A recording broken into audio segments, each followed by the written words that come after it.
जय हिंद। आप सबों को आज विटामिन के ऊपर हम क्लास दे रहे हैं। इसमें यह जानना जरूरी है कि किस विटामिन के कमी से कौन सा रोग होता है और उसको किस प्रकार के स्रोत से हम उसको कंट्रोल कर सकते हैं। वो हमारे शरीर में कौन से स्रोत हमारे शरीर में किस विटामिन के कमी को पूरा करेंगे, उसके बारे में जानेंगे। किस विटामिन का खोज कब हुआ। और विटामिन एक ऐसा पदार्थ है, कार्बनिक पदार्थ, जो हमारे शरीर में ऊर्जा की कमी को तो नहीं पूरा करते, लेकिन उपापचयी क्रियाओं को नियंत्रित रखते हैं और हमारे शरीर में क्या करते हैं, जितने भी प्रकार के बीमारी होने वाले कमियां रहते हैं उसको दूर करने का काम करते हैं। चलिए हम आज विटामिन के ऊपर मुख्य टॉपिक की चर्चा करते हैं कि विटामिन का खोज किसने किया था। विटामिन का खोज किया था काश्मीरी फंक 1913 ईस्वी में। काश्मीरी फंक 1913 ईस्वी में विटामिन का खोज किया। और विटामिन की कमी से होने वाला रोग के बारे में जानेंगे। सबसे पहले हम विटामिन ए के बारे में जानेंगे।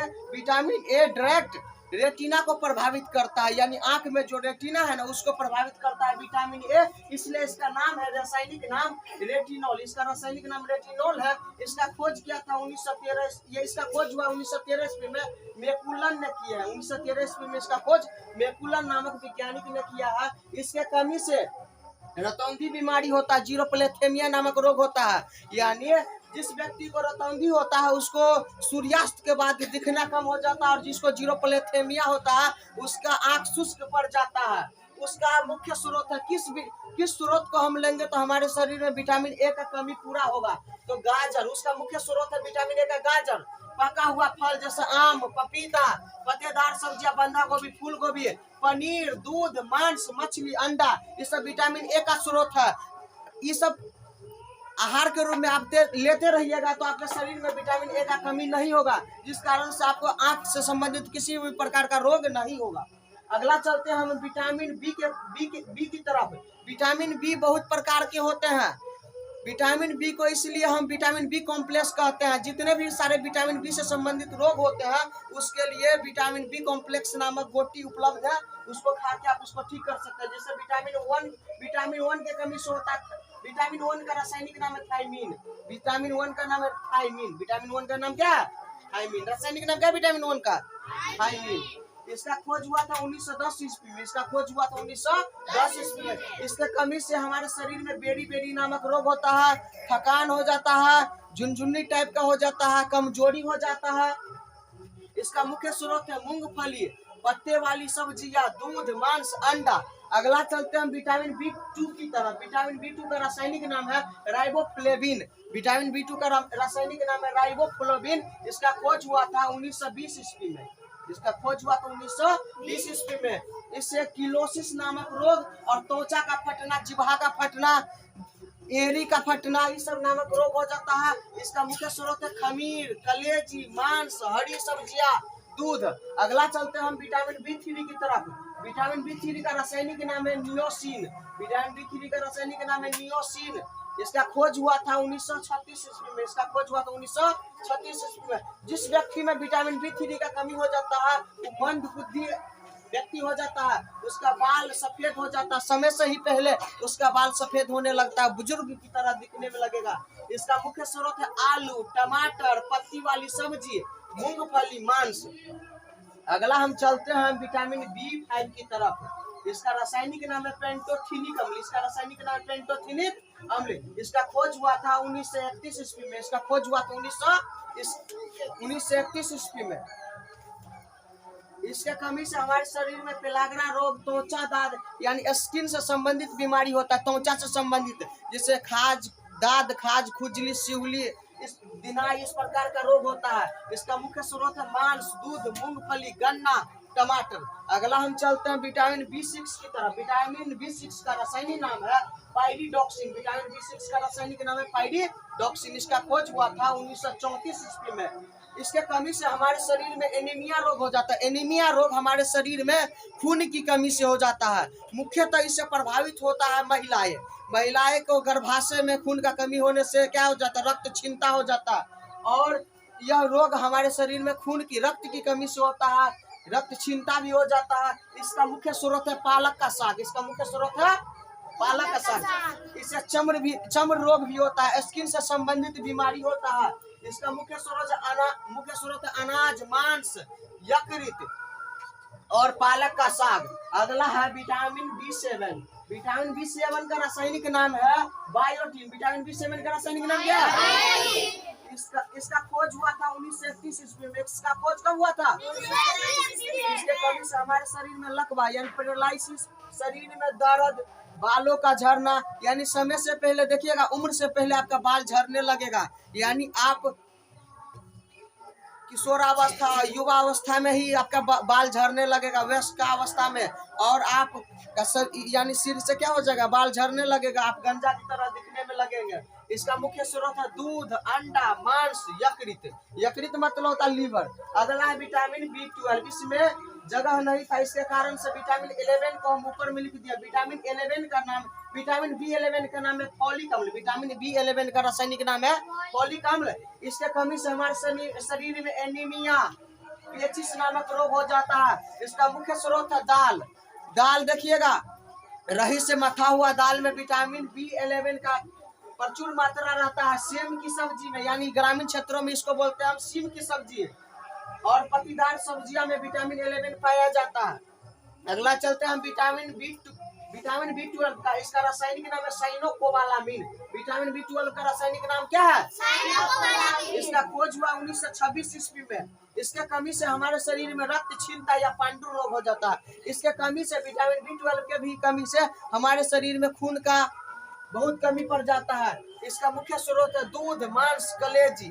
अगला हम चलते हैं विटामिन C के ऊपर।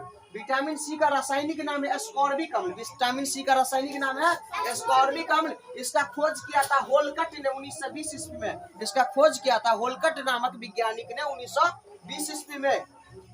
विटामिन C के कमी से हमारे शरीर में इसका प्रभावित होने वाला अंग है दांत, मसूड़ा और मुंह। इसके कमी से हमारे शरीर में स्कर्वी रोग हो जाता है, जो मसूड़ों में देखिएगा खून टाइप से खून निकलने लगता है, मुंह से बदबू मारने लगता है, दांत कमजोर पड़ जाएगा, और मसूड़ा आपका क्या हो जाएगा, फूल जाएगा। जिसके शरीर में विटामिन C का कमी हो जाता है, उससे प्रभावित होने वाला अंग है मसूड़ा, दांत, यही सब अंग। जब जिस व्यक्ति के शरीर में विटामिन C का कमी हो जाता है, उसका शरीर दांत देखिएगा सड़ने लगेगा, उसका मसूड़ा फूल जाएगा, उसके मुंह से बदबू देने लगेगा, दुर्गंध देने लगेगा। इसका मुख्य स्रोत है, जिस व्यक्ति के शरीर में विटामिन C का कमी हो जाए, उसके लिए मुख्य स्रोत है खट्टा फल। खट्टा फल में जैसे हो जाएगा नींबू, संतरा, इमली, अमरूद, नारंगी, पपीता। इसका और दूसरा स्रोत क्या है? आंवला। इसका मुख्य स्रोत के रूप में पहला मानेगा तो आंवला, दूसरा है खट्टा फल। दूसरा क्या है? खट्टा फल। अगला है विटामिन डी। विटामिन डी का रासायनिक नाम है कैल्सिफेरॉल। विटामिन डी का रासायनिक नाम क्या है? इसका खोज किया था हॉपकिंस ने 1920 ईस्वी में। इसका खोज कौन किया था? हॉपकिंस नामक वैज्ञानिक ने 1920 ईस्वी में। इसके कमी से हमारे शरीर में रिकेटस रोग हो जाता है। रिकेटस रोग से प्रभावित होता है बच्चा। जिस बच्चा के शरीर में रिकेटस रोग हो जाता है, उसका हड्डी कोमल पड़ जाता है, हड्डी मुलायम हो जाता है, जिस कारण से उसका हड्डी मुड़ जाता है। हल्का सा भी चोट लगने से बच्चा का हड्डी क्या हो जाता है? टूट जाता है। जिस व्यक्ति के शरीर में विटामिन डी का कमी होता है, जिस बच्चा के शरीर में, उसको रिकेटस रोग हो जाता है। रिकेटस रोग से बच्चा का हड्डी क्या हो जाता है? कोमल हो जाता है। अगला है ऑस्टियोमलेशिया। ऑस्टियोमलेशिया रोग वयस्कों में होता है, बुजुर्गों में होता है। जिस व्यक्ति के शरीर में ऑस्टियोमलेशिया नामक रोग होता है, उसका देखिएगा टांग का जो पंजा रहता है, उसका अंगूठा देखिएगा, बुजुर्ग व्यक्ति का क्या हो जाता है? ऐसे मुड़ जाता है। ऐसे क्या हो जाता है? मुड़ जाता है। और देखिएगा उसका जो टांग होता है बुजुर्गों का, उनका टांग वो देखिएगा घुटना के पास जाके क्या हो जाता है? मुड़ जाता है, पूरा टांग हो जाता है टेढ़ा। विटामिन डी के कमी से यानी रिकेटस रोग होता है, तो बच्चों का हड्डी कोमल हो जाता है, मुलायम हो जाता है, जिस कारण से बच्चों का हड्डी मुड़ जाता है। और ऑस्टियोमलेशिया नामक रोग होता है, तो बुजुर्गों का, वयस्कों का हड्डी टेढ़ा हो जाता है। घुटना के पास देखिएगा बुजुर्गों का हड्डी टेढ़ा हो जाता है, मुड़ जाता है इस प्रकार से। और टांग का पंजा भी उसमें देखिएगा अंगूठा टेढ़ा हो जाता है। अगला है, इसका मुख्य स्रोत है सूर्य का प्रकाश। विटामिन डी हमारे शरीर में सूर्य के प्रकाश में बैठते हैं। हम किसी भी महीना में जब हम सूर्य के रोशनी में बैठते हैं, तो हमारे शरीर में विटामिन डी सूर्य के प्रकाश की उपस्थिति में बनता है। यह मछली के तेल में, अंडा में, मांस में, यह सबसे तेजी से बनने वाला विटामिन है। जितना विटामिन के बारे में आपको पढ़ाए हैं, सबसे तेजी से बनने वाला विटामिन है विटामिन डी। सबसे तेजी से बनने वाला विटामिन डी। अगला हम चलते हैं विटामिन ई की तरफ। विटामिन ई का रासायनिक नाम है टेकोफेरॉल। विटामिन ई का रासायनिक नाम क्या है? इसका खोज किया था 1922 ईस्वी में। इसका खोज कब हुआ? 1922 इसके कमी से नपुंसकता, बांझता, इन प्रकार का रोग हो जाता है। पुरुष में देखिएगा नपुंसकता रोग हो जाता है और महिला में हो जाता है बांझ रोग, यानी जिसको महिला को नहीं बोलते बाझिन हो गया, तो बाझपन का शिकार हो जाती है महिला। और जिस व्यक्ति के शरीर में विटामिन ई का कमी हो जाता है तो देखिएगा उस उम्र से पहले क्या हो जाता है, बूढ़ा होने लगता है। उसके शरीर में थकान टाइप का होने लगेगा, थकान जैसे महसूस होने लगेगा, नपुंसकता का शिकार हो जाता है, महिला बाझपन का शिकार हो जाता है। अगला हम चलते हैं इसका मुख्य स्रोत की ओर। इसका मुख्य स्रोत है अंकुरित अनाज। जैसे देखिएगा चना को, मूंग को, जैसे होता है ना खेरही, जिसको ग्रामीण क्षेत्र में बोलते हैं खेरही को, और ऐसे अंकुरित अनाज जो है उसको हम पानी में फुला के उसमें जो अंकुर निकल जाता है उसको नमक और नींबू का रस गाड़ के उसको खा सकते हैं। इसलिए इसका मुख्य स्रोत है अंकुरित अनाज। सोयाबीन, दूध, अंडा और विटामिन ई को सौंदर्य विटामिन कहते हैं। जिस व्यक्ति के शरीर में विटामिन ई का कमी हो जाता है उसका सौंदर्यता दूषित होने की, उसका सुंदरता कम होने लगता है, जिस कारण से उसको विटामिन ई का प्रमुख स्रोत लेना चाहिए। जैसे अंकुरित अनाज, सोयाबीन, दूध, अंडा, इसको हम सौंदर्य विटामिन के नाम से जानते हैं। अगला हम लास्ट की ओर चलते हैं। लास्ट पॉइंट है विटामिन के। विटामिन के को हम विटामिन के का रासायनिक नाम है फिलोक्विनोन। क्या नाम है? फिलोक्विनोन। इसका खोज हुआ 1929 ईस्वी में। इसका खोज कब हुआ? इसके कमी से रक्त का थक्का नहीं जमता है। देखिएगा किसी भी व्यक्ति का उंगली चाहे कोई भी प्रकार का अंग कट जाता है, उसके बाद देखिएगा उसका खून बहते रह जाता है। और जिस प्रकार से देखिएगा अपने सबको जो उंगली सब कटता है तो देखिए 2-3 मिनट खून बहता है, उसके बाद उसको हाथ को ऐसे दबा देते हैं उंगली को, उसके बाद देखिएगा खून बंद हो जाएगा। उसके ऊपर पपड़ी टाइप का परत नुमा चढ़ जाता है, जिस कारण से खून क्या हो जाता है, रुक जाता है। लेकिन ऐसा जिस व्यक्ति के शरीर में विटामिन के का कमी हो जाता है उसके शरीर में खून का थक्का नहीं जमता रहता, रक्त का थक्का नहीं बनता है। इसका मुख्य स्रोत है टमाटर, पत्तीदार सब्जियां। यह विटामिन जो है विटामिन के, यह आंतों में बनता है, आंतों में उत्पन्न होता है। धन्यवाद जी। आप सबको वीडियो अच्छा लगे तो कृपया लाइक, शेयर और सब्सक्राइब जरूर कर दीजिएगा।